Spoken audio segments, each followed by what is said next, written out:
दोस्तों, आपका भक्ति कीर्ति में स्वागत है। अगर ये 5 गहने शादीशुदा महिला पहनती हैं तो उसके घर आती है दरिद्रता और पति हो जाता है कंगाल। भूल कर भी ये गलती शादीशुदा महिला ना करें। दोस्तों, महिलाओं के लिए श्रृंगार करना बहुत ही ज़रूरी होता है और हर महिलाओं को ये अच्छा भी लगता है, जिसके लिए स्त्रियां कई चीज़ों का प्रयोग भी करती हैं, जिसमें गहने सबसे महत्वपूर्ण भूमिका निभाते हैं। लेकिन कुछ गहने ऐसे भी होते हैं जिन्हें महिलाओं को विवाह के बाद भूल कर भी नहीं पहनना चाहिए, वरना उसके पति को अनेक दुख और कष्ट हमेशा उठाने पड़ते हैं। यहाँ तक कि पति की मृत्यु होने की भी संभावनाएं रहती हैं। इसी के साथ कुछ ऐसी भी गलतियाँ हैं जो महिलाएं आम तौर पर करती हैं, जो कि उनके घर के बर्बादी का कारण बनती है। इसलिए वीडियो को अंत तक जरूर देखें। शास्त्रों और पुराणों में भी ऐसा बताया गया है कि महिलाओं के श्रृंगार करने से उसके पति के भाग्य में वृद्धि होती है। शास्त्रों में ये बताया भी गया है कि हर सुहागन महिला के लिए उसका मंगलसूत्र, माथे पर सिंदूर और हाथों में चूड़ियाँ, इन चीज़ों का बहुत महत्व होता है, जिसका अगर महिला अच्छे से इस्तेमाल करती हैं तो उसका पति धनवान होता है। और अगर कोई महिला अपने पति के नाम से श्रृंगार करती हैं तो उसके पति की आयु भी लंबी होती है और उसका भाग्य भी चमकता है। लेकिन अगर वह अपने श्रृंगार में कुछ ऐसे गहने पहन लेती हैं जिसे वास्तु और पुराणों के अनुसार बिल्कुल भी शुभ नहीं माना जाता, तो उसके पति का भाग्य खराब हो जाता है। तो अब जानते हैं कि कौन से वह गहने हैं जिसे सुहागन महिलाओं को भूल कर भी नहीं पहनना चाहिए। महिलाएं ज़्यादा तक ध्यान नहीं देती, श्रृंगार के दौर पे ये गलतियां कर बैठती हैं। लेकिन उससे पहले अगर आप भी जानना चाहते हैं तो माता लक्ष्मी का आशीर्वाद आपके ऊपर सदैव बना रहा है, तो इस वीडियो को लाइक करें, चैनल को सब्सक्राइब कर लें, कमेंट बॉक्स में जय लक्ष्मी माँ अवश्य लिखें। तो चलिए अब आपको जानकारी आगे देते हैं। दोस्तों, हमारे शास्त्रों में कान छेदन संस्कार के बारे में यह बताया भी गया है कि किसी भी कन्या का कान छेदन संस्कार तभी करना चाहिए जब उसकी आयु किसी विषम संख्या में हो, जैसे कि 3, 5, 7, 9, 11 साल। इन सालों में ही विषम संख्या में ही कान छेदन होता है। इसी तरह से आगे बढ़ते हुए वर्षों में हो जाना चाहिए। इसी के साथ इस बात का भी यह ध्यान रखना चाहिए कि कन्याओं का जब कान छेदन हो रहा है तो पहले उनका बायां कान छेदना चाहिए।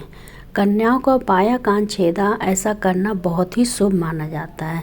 सबसे पहले बाएं कान का छेदन करवाना चाहिए। शास्त्रों में भी बालिकाओं के बारे में ये बताया गया है, अगर बालिकाओं की नाक छेदनी हो तो उसकी बाईं तरफ ही नाक को छेदना चाहिए।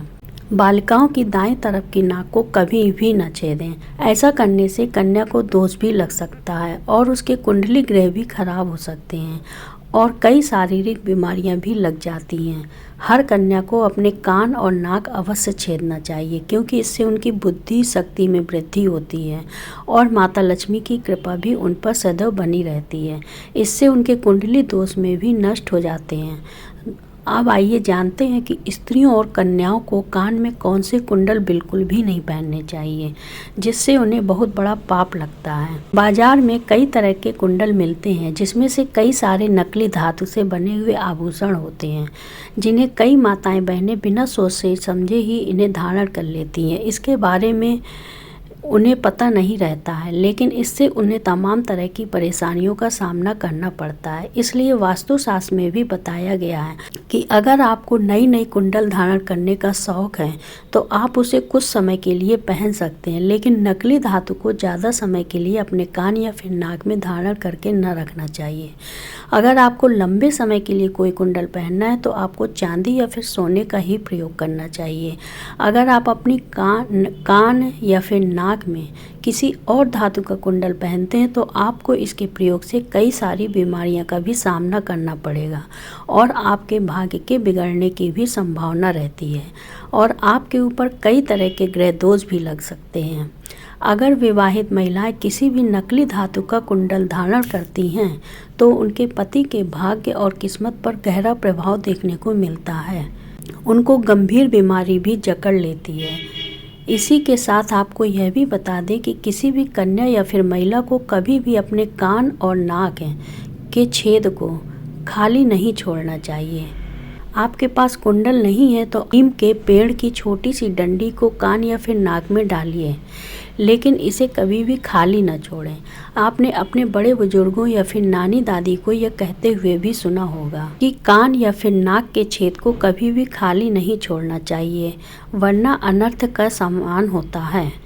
हमारे शास्त्रों में यह बताया भी गया है कि किसी व्यक्ति को सबसे भारी दोष तब लगता है जब वह किसी दूसरे व्यक्ति की चीज़ को इस्तेमाल करता है, खासकर अगर कोई सुहागिन महिला अपने सुहाग के सामान या फिर साग श्रृंगार के किसी दूसरी महिला से मांग कर इस्तेमाल करती हैं, जैसे कि किसी और महिला से मांगी हुई कान की बाली अपने कानों में डालती हैं, तो यह एक घोर पाप होता है और इसमें उसका वैवाहिक जीवन खराब भी हो सकता है और कई दोष आपके ऊपर लग सकते हैं। ऐसे में आपको मंगलसूत्र भी किसी और का इस्तेमाल नहीं करना चाहिए, नहीं तो आपके दाम्पत्य जीवन में बहुत बुरे प्रभाव देखने को मिल सकते हैं। खास करके अगर आप किसी और महिला से मांगकर सिंदूर, चूड़ी या फिर कान की बालियां पहनती हैं तो आप सावधान हो जाइए और आप भी किसी से यह चीज़ न लें और न ही अपने श्रृंगार की किसी चीज़ को दें, किसी और को दें। विवाहित महिलाएं अपने पैरों के बीच की 3 उंगलियां में बिछिया पहनती हैं। महिलाएं बिछिया सिर्फ साग श्रृंगार के लिए ही नहीं पहनती, बल्कि शास्त्रों में भी बताया गया है कि बिछिया पहनने से पति और पत्नी के बीच प्रेम में वृद्धि होती है और उनके रिश्तों में हमेशा मिठास बनी रहती है। जो भी महिलाएं बिछिया नहीं पहनती हैं, पति की आयु घटती चली जाती है। इसी के साथ बिछिया पहनने से वैज्ञानिक भी यह बताते हैं कि इससे थायराइड की संभावना भी कम होती है और गर्भाशय में समुचित रक्त संचार होता रहता है। आजकल बदलते फैशन के ज़माने में महिलाएं इन सब चीज़ों को पहनने से शर्माती हैं और इन सब चीज़ों को पहनने से परहेज भी करती हैं, लेकिन उन्हें यह नहीं पता होता कि इसको पहनने से उन्हें कितने संकट उनके जीवन में आने से पहले ही टल जाते हैं। इसी के साथ दोस्तों, आपको पैरों में हमेशा चांदी की ही बिछिया पहननी चाहिए, चांदी की धातु का ही पहनना चाहिए। बिछिया अगर मछली के आकार की होती है तो ये सबसे ज़्यादा असरदार और प्रभावशाली मानी जाती है।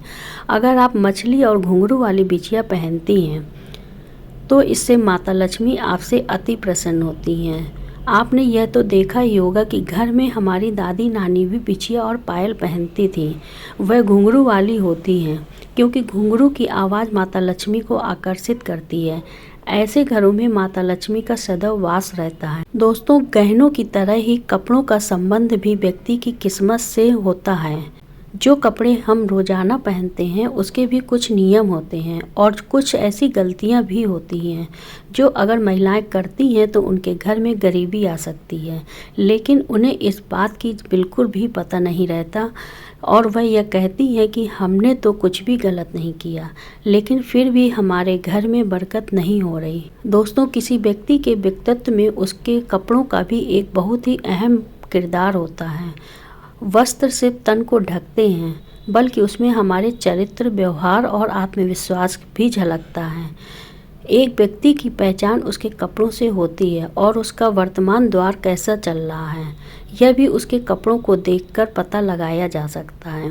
आजकल के दौर में नए फैशन के चलते बहुत से लोग कटे फटे जीन्स पहनने लगे हैं और कई बार उनके कपड़े दीवार से धागे निकलने लगते हैं, लेकिन वह उसको बिना सही किए उसका इस्तेमाल करते रहते हैं। यह गलतियां महिलाओं द्वारा भी देखी जाती हैं। ज्योतिष शास्त्र के मुताबिक ऐसे कपड़ों को पहनना बहुत ही अशुभ माना जाता है। कटे फटे कपड़ों से शुक्र ग्रह प्रभावित होता है और यह हमारे जीवन में होने वाले शुभ अशुभ घटनाओं के लिए जिम्मेदार भी होता है।